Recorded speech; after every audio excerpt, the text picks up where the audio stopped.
내년도 정부 예산안이 발표됐습니다. 고용노동부의 경우에는 전년보다 예산이 5% 증가했다고 하는데요.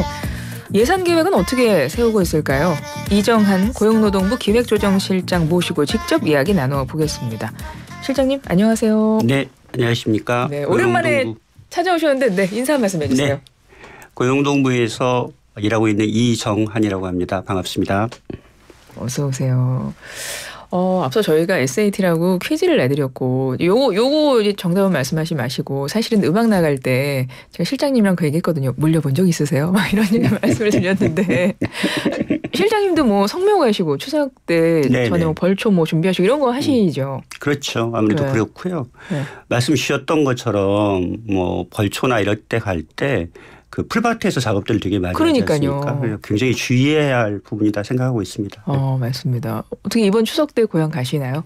네, 고향 가야죠. 그러세요? 언제쯤 출발하세요? 저는 지금이 사는 데가 세종이고요. 고향이 전라북도 익산이라 뭐 추석 전날 정도 출발할 생각하고 있습니다. 알겠습니다. 추석이 한 연휴가 닷새 정도 되는데 실장님 같은 경우는 어떻게 다 잘 연휴를 고향에서 보내다 오실 수는 있어요? 뭐 그렇게 희망은 하는데요. 상황은 좀 봐야 될 것 같고요. 바쁘셔가지고요. 예. 이번에 내년도 정부 예산안도 발표됐는데 빨리 또 이 내용도 보셔야 되니까. 그 내용 이야기 좀 하겠습니다. 이번 주에 발표가 됐어요. 2025년 정부 예산안인데요. 전년보다 5% 증가했습니다. 그럼 총 얼마 정도가 예산으로 잡힌 겁니까? 저희가 내년 예산은 35조 한 4천억 정도 편성이 돼 있고요. 이건 올해 대비로 한 1조 7천억. 한 5% 증액된 규모다라고 말씀드릴 수 있겠고요.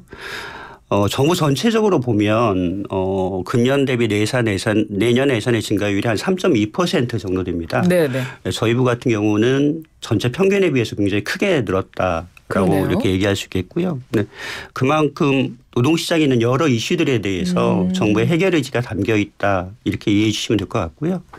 참고로 이번에 증액된 예산 같은 경우는 저희가 구조조정 노력들을 먼저 했습니다. 그래서 그 증액분에 대한 것들은 구조조정에서 절감한 예산들로 많이 채웠다 이렇게 좀 말씀드리겠습니다.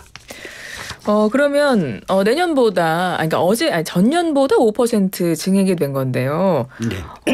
그럼 확대된 예산으로 어떤 곳에 중점적으로 지금 투자 방향을 잡고 계신 겁니까? 다 아시는 것처럼 우리나라 노동시장에는 이슈가 참 많습니다. 하나는 인구구조, 저출생 이슈가 있고요. 그다음에 이중구조의 이슈가 있고 청년 실업의 이슈가 있고요. 그다음에 산업안전도 만만치 않은 이슈입니다. 지금 말씀드린 이슈들이 저희가 내년 예산을 통해서 중점적으로 접근하려고 하는 이슈다라고 말씀드릴 수 있겠고요. 우선 저출생 관련해서는 일가정 양립에 대한 수가 굉장히 많으셔요. 그래서 그 부분에 대한 예산을 대폭적으로 늘렸다. 라고 말씀드릴 수 있겠고 이중구조 관련해서는 노동시장의 약자라고 하는 분들이 결국 이중구조의 가장 그 아랫단에서 고생하시는 분들이라 그분들에 대한 보호 예산을 많이 늘렸다라는 말씀드리겠고요. 청년 실업 같은 경우에도 저희가 계속 천착하고 있는 것들은 그 진로 탐색 단계부터 구직 단계 그다음 재직 단계까지 전 과정에 걸쳐서 좀 지원하는 부분이 중요해서 그쪽에 방점을 두고 청년 예산을 늘렸다라고 말씀드릴 수 있겠고 그다음에 마지막으로 산업안전 같은 경우에도 뭐 아리셀 화재 사고 최근에 화성 화재 사고 등등도 있어서 그 부분에 대한 예산도 늘렸다 이렇게 크게 4가지 방향 정도 늘렸다고 말씀드릴 수 있을 것 같습니다. 네. 중점 투자 방향을 설명을 해 주셨는데요. 그중에서 제일 변화가 기대되는 부분은 어떤 거세요? 무엇보다도 굉장히 큰 폭으로 가장 늘린 부분은 일가정 양립에 대한 지원 부분을 가장 큰 폭으로 늘렸습니다. 저희가 초저출생을 반전할 필요가 있다라고 지난 6월에 범정부 대책도 발표했고 대통령님께서도 이건 국가 비상사태에 준하는 거다라는 말씀도 있으셔서 그때 발표됐던 내용들 저희 부 소관에 대한 내용들은 다 담았다 말씀드릴 수 있겠고요. 전체적으로 그 일가정 양육 관련된 예산이 한 1.7조 정도 증액돼서 4.4조 정도가 편성이 됐고요. 그 내용을 조금 더 말씀을 드리면 육아휴직급여 같은 경우가 150만 원이 한도였는데 그거를 최대 250만 원까지 늘렸습니다. 물론 첫 3개월은 250, 그다음부터는 이게 슬라이딩 방식으로 약간 내려가는 형태로 했는데 어쨌든 그렇게 좀 늘려서 소득 걱정 없이 육아휴직을 갈 수 있도록 저희가 지원을 강화했다는 말씀을 드리겠고요. 그다음에 두 번째로 육아휴직 관련해서 더 말씀드릴 수 있는 부분은 분할 휘수 같은 경우는 좀 늘려서 네. 이렇게 좀 상황에 맞게 좀 유연하게 사용하실 수 있도록 휴직을요. 그렇게 했다는 말씀드리겠고요. 근데 두 번째는 이 일가정 양립과 관련해서 굉장히 중요한 이슈 중에 하나가 맞돌봄입니다. 네. 남편분들도 육아 과정에서 적극적으로 참여할 수 있도록 어떻게 지원하느냐라는 건데요. 그래서 현재 10일인 배우자 출산 육아를 저희가 20일로 늘렸습니다. 그리고 그 20일은 저희가 정부에서 다 그 급여 지원을 하는 형태로 해서 이게 근무일 기준이기 때문에 공휴일을 합치면 휴일을 합치면 한 달 정도가 돼요. 그래서 이제 저희 남편분들 남자분들도 한 달 정도는 애가 태어나면 함께 할 수 있도록 그렇게 지원을 늘렸다는 말씀 드리겠고요. 그리고 부모가 모두 3개월 이상 육아휴직을 사용하면 육아휴직 기간이 각 1년인데 그걸 1년 6개월로 더 늘려서 아빠가 좀 더 적극적으로 참여할 수 있도록 그렇게 지원책을 늘렸다는 말씀 드리겠고요. 그다음에 육아기 근로시간 단축 같은 경우도 현장에 수요가 굉장히 많습니다. 네. 애가 일정 연령 이상이 지나면은요. 그래서 그 부분에 대해서도 저희가 대상 연령이라든가 그다음에 지원 기간이라든가 이런 것도 다 늘렸다는 말씀 드리겠고 아울러 뭐 재택근로나 시차 출퇴근, 유연근무도 이 일가정 양립의 굉장히 중요한 수단이라 네. 그런 부분에 대한 지원도 늘렸다 이렇게 말씀드리겠습니다. 일가정 양립과 관련해서 여러 가지를 지금 다 제도를 개선을 해 주신 건데 정부에서도 이렇게 적극적으로 지원을 해주고 네. 환경 조성을 해주면 당연히 이제 대기업이나 이런 데서는 이제 잘 진행이 될 것 같습니다. 그런데 늘 뭐 이런 제도에 대한 이야기를 할 때 중소기업이라던가 작은 곳 같은 경우는 규모가 작은 곳은 혜택을 못 받지 않나, 지원을 못 받지 않나 이런 게 좀 우려가 되거든요. 어떻습니까? 말씀 주신 부분이 이제 저희가 더 적극적으로 노력해야 되는 지점이다 생각을 하고요. 중소기업에 계시는 근로자나 사업자분들을 만나보면 우선은 인력 공백 그다음에 인건비 부담에 대한 말씀들을 좀 많이 하셔요. 그렇죠. 그래서 정부의 이번 내년 예산에 담은 지원의 방향은 우선은 중소기업에서 있는 부담은 굉장히 최소화하자. 부담은 정부가 많이 덜어낼 수 있도록 지원을 늘리자라는 부분 하나 하고요. 그다음에 두 번째는 기업 스스로가 좀 자율적으로 참여할 수 있는 여러 가지 인센티브를 좀 많이 만들어 보자라는 네. 두 가지 방향에서 고민을 했다라고 말씀드릴 수 있겠고 우선 인력 공백이나 인건비 부담 관련해서는 누가 근로시간을 단축하시거나 아니면 육아휴직을 들어가면 그 자리에 누군가를 써야 그렇죠. 되는 이슈가 있지 않습니까? 그 경우에 이제 인건비가 추가 부담이 되는 부분을 저희가 지원하는 대체 인력 지원금이라는 게 있는데요. 그게 80만 원인데 네. 저희가 120만 원으로 좀 큰 폭으로 늘렸다라는 말씀 드릴 수 있겠고 그다음에 아무래도 동료가 업무를 분담하는 경우들이 있으셔요. 그렇죠. 대신 일을 해야 하는. 금년 같은 경우는 저희가 육아기 근로시간 단축으로 동료의 업무를 분담하는 경우에 그 분담하는 분들에 대한 지원금들을 시행을 하고 있는데요. 그걸 이제 육아휴직까지 확대해서 동료의 업무를 하시는 경우에도 네. 일정 정도 지원을 받아서 물론 뭐 금액이 크고 작고라는 부분도 있겠지만 그 자체가 의미가 있는 부분이다. 그 부분에 대한 지원을 새로 한다는 말씀 드리겠고요. 네, 두 번째는 민간 합동으로 잘하는 기업들이 계셔요. 네네. 민간 합동으로 이런 잘하는 기업들을 선정을 해서 각종 인센티브를 좀 많이 드리려고 합니다. 뭐 금리상 우대를 한다든가 정책 자금을 배정할 때 우선적으로 고려한다든가 뭐 이런 것도 생각을 하고 있고요. 그다음에 저희가 평가 지수 같은 것들을 좀 개발해서 일정 규모 이상의 기업부터 우리의 일가정 양립에 대한 우리 기업의 어떤 척도랄까요? 이런 것도 공시하는 부분에 대해서도 좀 검토를 하고 있습니다. 그다음에 또 하나 굉장히 저희가 중요하게 생각하는 것들이 제도는 굉장히 많은데 잘 모르신다. 잘 모르시는 네. 분들도 그런 계시겠죠. 얘기들이 좀 있으셔서 저희가 저희 고용노동부 지방관서에 네. 전담 인력을 아예 배치를 했습니다. 네. 플래너라고 해서 네네. 현장을 다니면서 특히 중소기업을 다니면서 각종 제도를 안내하는 그런 일도 같이 하고 있다라고 말씀드리겠습니다. 네. 고용부 내년도 예산이 조금 증액이 되면서 이제 중점 투자 방향 앞서 설명해 주셨고 그중에 일가정 양립 지원 제도에 대해서 자세하게 설명을 해 주셨어요. 어떤 방식으로 지원이 되고 좀 추진을 하실 계획인 건지. 중점 투자하겠다고 강조하셨던 또 하나의 분야는 노동약자 보호거든요. 이거는 네네, 어떤 부분에 대한 지원이 확대되는 건가요?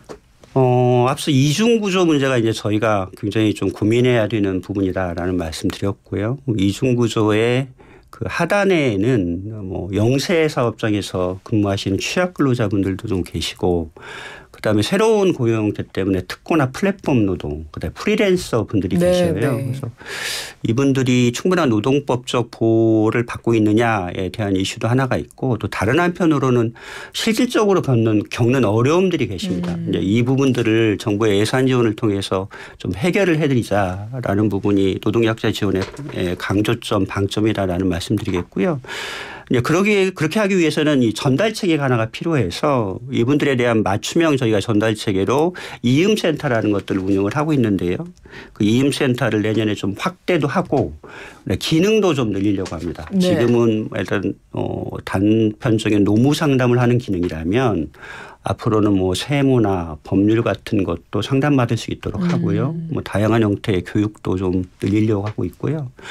그다음에 라이더나 이런 분들은 쉼터가 굉장히 좀 필요해요. 그런 쉼터도 늘리는 네네. 저희가 일터 개선 지원 사업이라고 하는데 그것도 예산을 좀 늘리는 형태로 반영을 했습니다.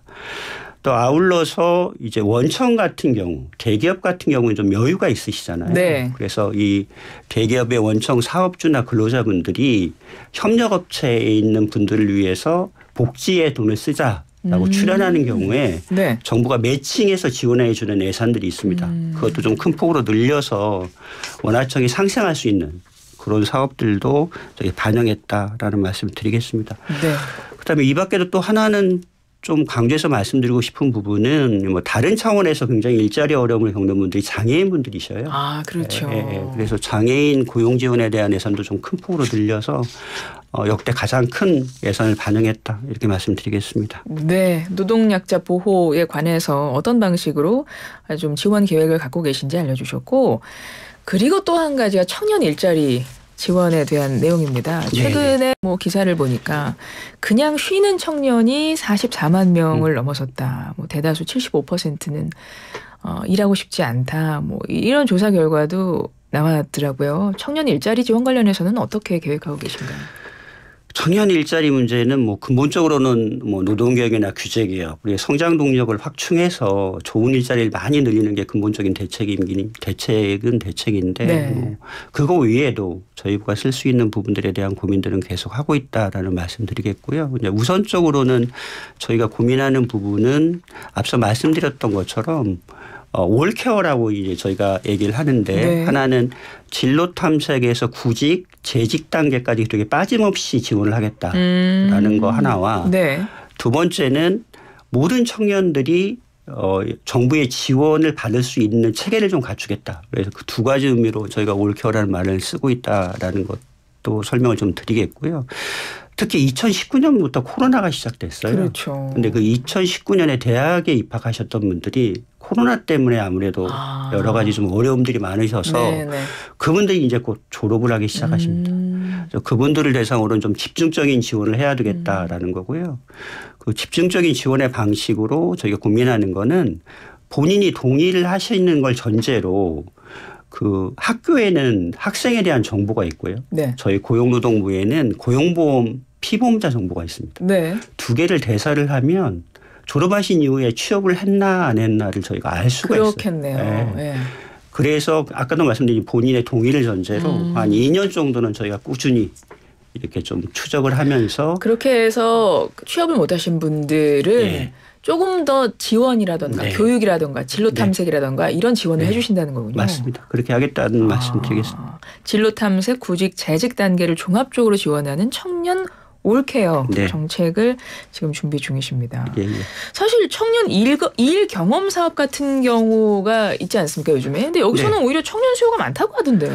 청년 일경험 사업 같은 경우는 뭐 중고 신입이라는 얘기가 있을 정도로 네. 경력이 굉장히 중요한 그런 인사 패턴으로 바뀌고 채용 패턴으로 바뀌고 있어서 그 부분에 굉장히 유용하게 활용되고 있는 프로그램이고요. 네. 그래서 저희가 금년 같은 경우도 전년에 한 2만 6천을 했었는데 금년에 한 4만 8천으로 큰 폭으로 늘렸습니다. 내년도 한 10,000명 정도를 더 늘려서 한 5만 8천 정도 계획을 하고 있고요.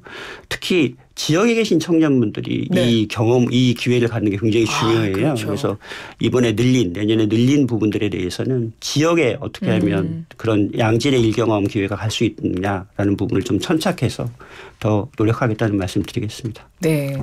앞서 제가 그 기사 내용을 잠깐 언급하면서 일하고 있지 않은 쉬는 청년들 중에 70%가 일하고 싶지 않다 이런 조사 결과가 있다고 말씀을 드렸잖아요. 이 네네. 부분은 아무래도 어떤 사회적인 그 환경, 뭐 박탈감, 일할 곳이 없는 뭐 이런 게 좀 더 큰 요인으로 작용한다고 보시는 건가요?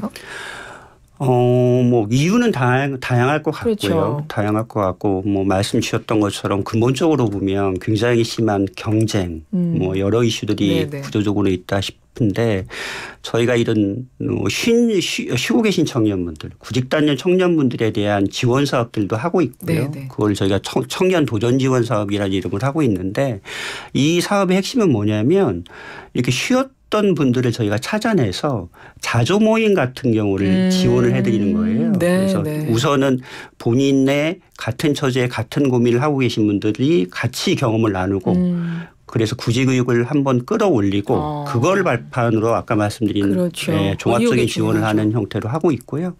일정 정도 효과를 내고 있는 부분이 있어서 그 부분에 대해서도 내년에 예산을 좀 늘렸습니다. 네, 확실히 좀 그 부분을 환경을 조성해 주면 이제 청년들도 좀 의욕도 생기고 기회도 생기고 아까 말했던 일 경험 사업 같은 경우 많이 좀 참여도 하고 그러면 좋겠습니다. 한 20초 정도 있는데요. 끝으로 한 말씀 부탁드릴게요. 현장에 계신 분들이 굉장히 많은 말씀들을 주십니다. 네. 뭐 종합적으로 지표상으로 보면 일자리 상황이 굉장히 괜찮은 거다라는 평가를 하지만 현장에서는 굉장히 어려움이 많기 때문에 현장 하나하나의 어려움들에 대해서 내년도 저희 고용노동부도 더 노력해서 실질적인 어려움을 덜어드릴 수 있도록 그렇게 더 노력하겠다는 말씀 드리겠습니다. 알겠습니다. 0251번님이 저도 내일 전북 임실군 오수에 벌초하러 가요 하셨는데 실장님 뵐 수도 있겠는데요. 네. 네. 네, 추석 연휴 잘 보내시길 바라고요. 지금까지 이정한 고용노동부 기획조정실장이었습니다. 고맙습니다. 네, 감사합니다.